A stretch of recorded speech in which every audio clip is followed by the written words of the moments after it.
مساء الخير احلى متابعين، يا رب تكونوا بخير.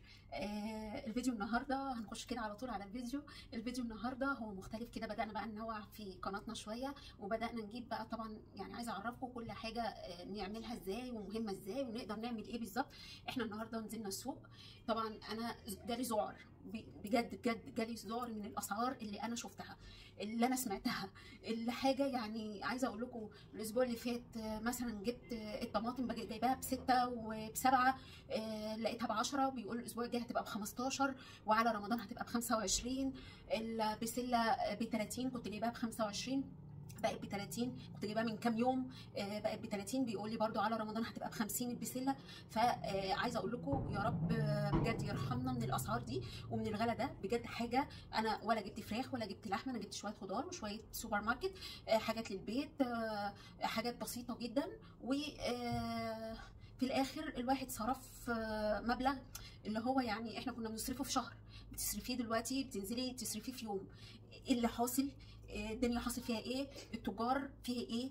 السكر يا مؤمنين، السكر مش لاقياه. انا ما عنديش غير كيلو واحد بس سكر متبقي، خلاص ما فيش سكر تاني. عماله الف بقالي اسبوعين 15 يوم ان انا الاقي كيس سكر، مش لاقيه سكر. طب هشتريه بالغالي مش لاقياه. طب هو في ايه؟ انا عايزه اعرف في ايه الغلا ده؟ الحاجه مش موجوده، السلع مش موجوده.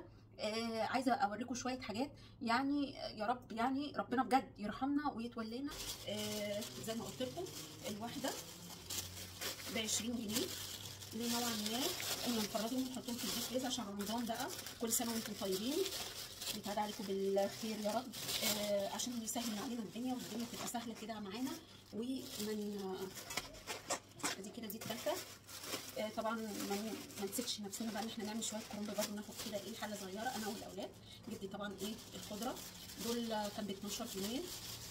الطماطم قربت تتجنن خلاص، هتتجنن يعني خلاص يعني قولوا هتتجنن قريب على رمضان، خلاص قربت هتتجنن. فاللي عايز يفرز يبدا يفرز طماطم يفرزوها بقى من دلوقتي لانها بدات تغلى.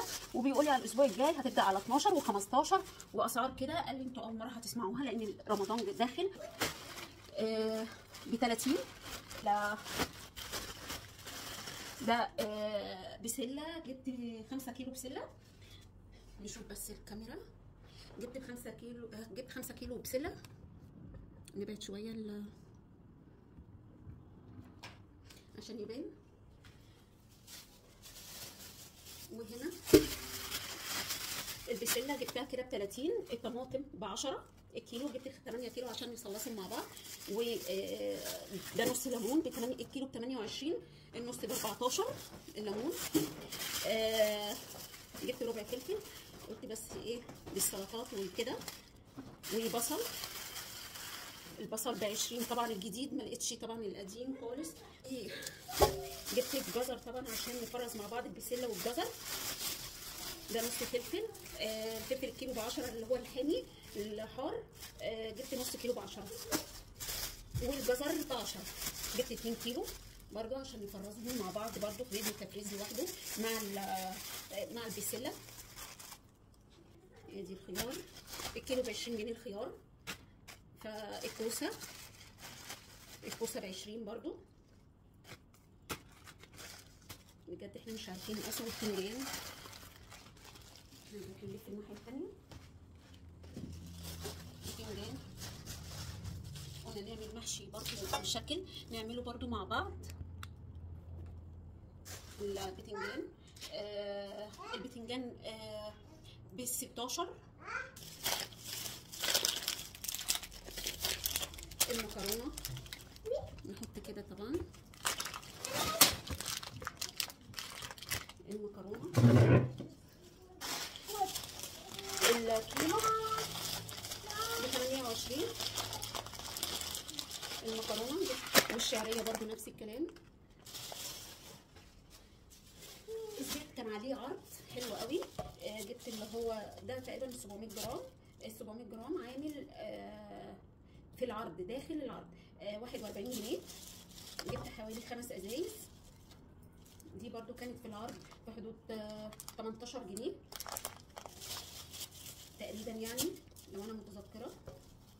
عايزه اقول لكم بجد يعني، عايزه اقول لكم بقى دي برضو داخل العرض يا جماعه، اللي يعرف فروع العصيمي، لان ازازه الزيت طبعا معديه 95 جنيه دلوقتي او ب 95. انا جبت اللتر وربع، 2 لتر وربع، سوري 2 لتر وربع ب 205 من زيت اسمه الاصيل. ده في ماركت العصيمي، ماركت العصيمي. لو عندكم القطعه بتاعته عاملين عروض حلوه قوي اليومين دول. دي الشنطه بتاعتهم، عاملين عروض حلوه قوي على الزيت والرز. انزلوا يعني هاتوا منها، يعني ما تكسلوش عشان برضو رمضان. حاولوا تجيبوا يعني بصراحه، يعني دول هينقذوني بجد يعني. جبنا ايه تاني؟ جبنا رز الضحى عليه عرض برضو يا جماعه. الضحى جبته ب 36 ونص، 36 ونص في العرض. الساعه لقيته ب 36 اللي عايز الساعه، بس انا قلت الضحى احلى طبعا وانضف حاجه، انا بحب الضحى جدا، فجبت منه قلت مفيش فرق يعني.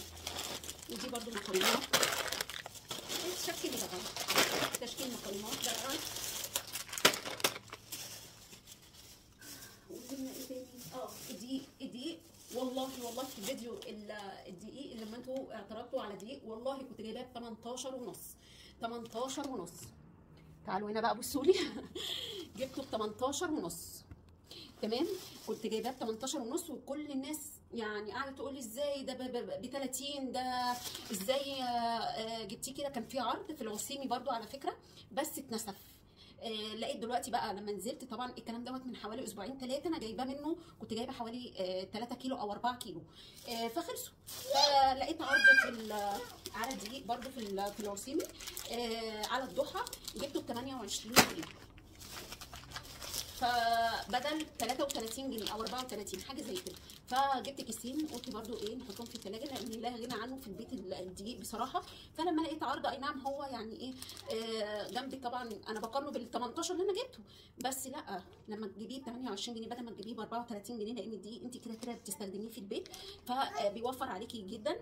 وبتبقي عايزه تعملي كيكه، عايزه تعملي شويه عيش خلص عندك، عايزه تعملي شويه قرص، عايزه تعملي اي حاجه، فبتلاقي الحاجه. معلش انا اسفه، الكاميرا انا بصور بالكاميرا الاماميه، فما شاء الله. فانا مش زحمه، فاستخداماته كتير وكويس جدا، فلازم يكون موجود عندك في البيت. فانا اضطريت ان انا اجيب بس ايه ده كله من غير سمك. جبته ب 28 الدقيق في العرض. جبت طبعا عشان بقى المدارس كل سنه بتدي علبه كده ماجي. جبت طبعا جبنه للمزارع دي تحفه بصراحه جميله، الاولاد بيحبوها جدا، ما شاء الله حلوه. وجبت طبعا لانشون عشان عندي اياد بيحبها، وجبنه رومي.